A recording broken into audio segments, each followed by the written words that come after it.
Hello there and welcome to the CSS access YouTube channel. मैं हूं Ahmad Bakhsh. CSS के past papers के synonyms और एंटोनिम्स चल रहे हैं, जिसके अंदर 2004 से लेकर पास्ट पेपर्स कवर किए जा रहे हैं। आज जो है 2012 का पास्ट पेपर कवर किया जाएगा, लेकिन इससे पहले अगर आप CSS, PMS, PCS या assistant director FIA, assistant director नेब या किसी भी ऐसे पेपर की तैयारी कर रहे हैं जिसके अंदर सिनोनिम्स और एंटोनिम्स पूछे जाते हैं और आप ये चाहते हैं कि नोट्स आपके पास हों, तो दिए गए व्हाट्सएप नंबर पे रब्ता करें। So let's get started.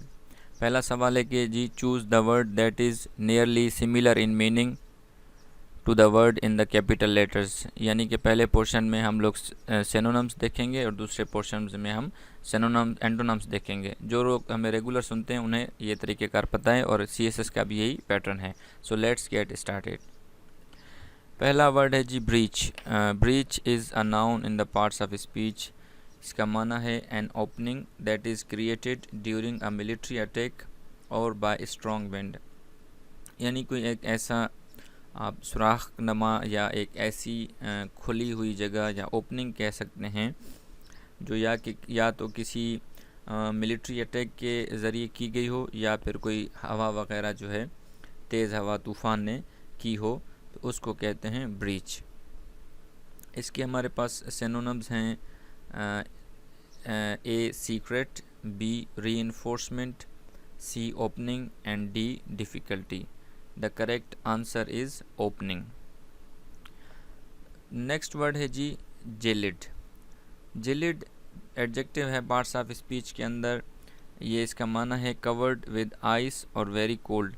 यानी कोई एक ऐसी चीज़ है जैसे पानी की सतह या लेक वगैरह जो बर्फ़ से ढकी हुई हो, जिसके ऊपर बर्फ़ पड़ी हुई हो, या कोई ऐसा चीज़ों ज़्यादा ठंडी हो, उसके लिए हम जिलिड इस्तेमाल कहते हैं।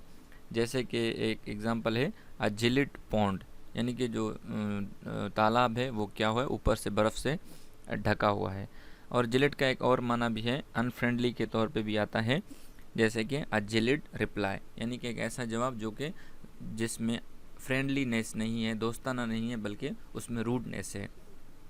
हमारे पास ऑप्शन हैं, option A hot, option B soft, option C icy cold और option D hard. The correct answer is option C icy cold. Next word है जी opulent. Opulent is a adjective in the parts of speech. इसके भी दो माना हैं। पहला माना है जी मेड और डेकोरेटेड यूजिंग एक्सपेंसिव मटेरियल। किसी चीज़ को बनाते वक्त बड़ी महंगी महंगी चीज़ें जो हैं इस्तेमाल की जाएँ, उसको कहते हैं अपुलेंट। और दूसरा if it is talked about people, अगर लोगों के बारे में बात की जाए तो एक्सट्रीमली रिच, अमीर लोग होते हैं, वेल्थी लोग होते हैं, उनके लिए इस्तेमाल होता है अपुलेंट। तो हमारे पास ऑप्शन हैं, option A corrupt, option B poor, option C proud और option D luxuriant. The correct answer is option D luxuriant. चौथा वर्ड है जी verisimilitude. Verisimilitude is a noun in the parts of speech. The meaning is the quality of seeming to be true और real, यानी कि authentic नज़र आना या सच्चा होना, यानी जो चीज़ जैसे नज़र आ रही है वैसे ही होने के माना में कहते हैं वेरिसिमिलिट्यूड। इसका सिनोनिम अथेंटिसिटी भी आता है, जो यहाँ पे मौजूद नहीं है, तो आप अथेंटिसिटी भी इसका एक सिनोनिम लिख सकते हैं अपने पास। हमारे पास ऑप्शंस हैं, option A large number, option B variety, option C shades of colour और option D being true. The correct answer is very obvious, being true is the correct option. पांचवा वर्ड है iota. Iota is a noun in the parts of speech usually used in negative sentences. ये ज़्यादातर जो है negative sentences में इस्तेमाल होता है। इसका माना है बहुत ही छोटी ना अमाउंट, बहुत ही वेरी एक्सट्रीमली स्मॉल अमाउंट के लिए इस्तेमाल होता है। एग्जाम्पल में आपको समझ आ जाएगा, there is not one iota of truth in the story. कहानी में मतलब ज़रा बराबर भी, आप ऐसे कहते हैं, ज़रा बराबर भी सच नहीं था, बल्कि सारी कहानी झूठ पर मबनी थी। हमारे पास ऑप्शन हैं, option A agreement, option B coin, option C column and option D small amount. The correct answer is small amount. ये थे जी सिनोनिम्स। और अभी हमने देखना है कि choose the word that is most opposite to the word in the capital letters. Antonyms देखने हैं। पहला वर्ड है एंटोनम्स का डिस्पाइज। ये आपने गौर से सुनना है। डिस्पाइज की माना, डिस्पाइज जो है वर्ब है, इसका माना कहते हैं किसी चीज़ को नापसंद करना या किसी शख्स के लिए किसी किस्म की कोई इज़्ज़त ना होना। ये नफ़रत के माना में इस्तेमाल होता है, हेट के माना में इस्तेमाल होता है।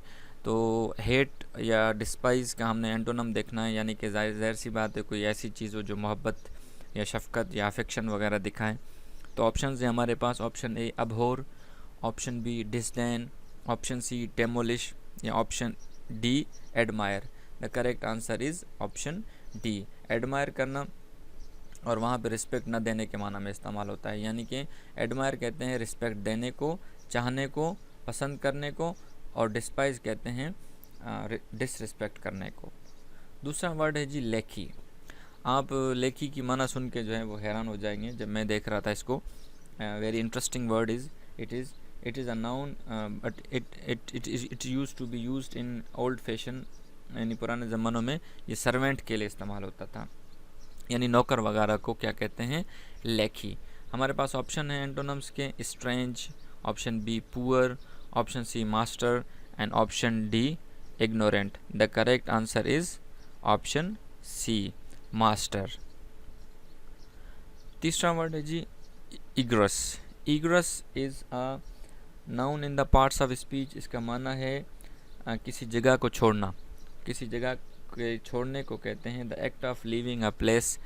किसी जगह को छोड़ने के अमल को कहते हैं इग्रियस। जैसे एग्जांपल है डोरवेज इंटेंटेड फॉर इग्रस ओनली, के दरवाजे जो हैं सिर्फ़ और सिर्फ निकलने के लिए और आने के लिए होते हैं। तो हमारे पास ऑप्शन हैं, option A decline, option B entrance, option C rude और option D. The correct answer is option B entrance. चौथा वर्ड है जी अमलगमेट। अमलगमेट बहुत ही आसान वर्ड है, आजकल आसान हो गया, पहले मुश्किल हुआ करता था। अमलगमेट का ये वर्ब है पार्ट्स ऑफ स्पीच के अंदर। इसका माना है टू पुट टू और more things together so that they form one. Merge के माना में आता है कि दो या दो से ज़्यादा चीज़ों को आपस में मिला दें ताकि वो एक चीज़ बन जाए।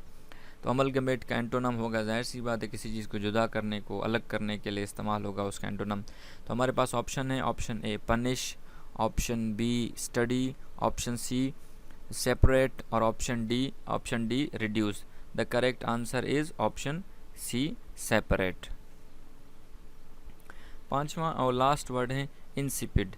इंसिपिड जो है पार्ट्स ऑफ स्पीच के अंदर एडजेक्टिव है। इसका दो माना है। पहला इसका माना है हैविंग ऑलमोस्ट नो टेस्ट, फ्लेवरलेसनेस, कोई ऐसी चीज़ जो जिसका कोई जायका ही ना हो, जो फीकी हो जायके के अंदर, उसका कोई फ्लेवर भी ना हो, जैसे कि a cup of insipid coffee. दूसरा इसका माना है नॉट इंटरेस्टेड और एक्साइटेड, डल के माना में आता है कि ये किसी चीज़ में शौक़ ना दिखाना, एंथुसियाज्म ना दिखाना, डल होना। तो हमारे पास जो इसके ऑप्शन हैं एंटोनम्स के silly, tasty, active and thin. The correct answer is obvious C active. क्यों? डल का एक्टिव होता है, जो बंदा एक्टिव होता है, और उसका एंटोनम्स क्या होता है, डल होगा। तो ये थे आज के 2012 के पार्ट्स पेपर के सिनोनिम्स और एंटोनम्स। अब तक के लिए इतना ही। अपने और अपने चैनल का ख्याल रखिएगा। अल्लाह हाफ़िज़।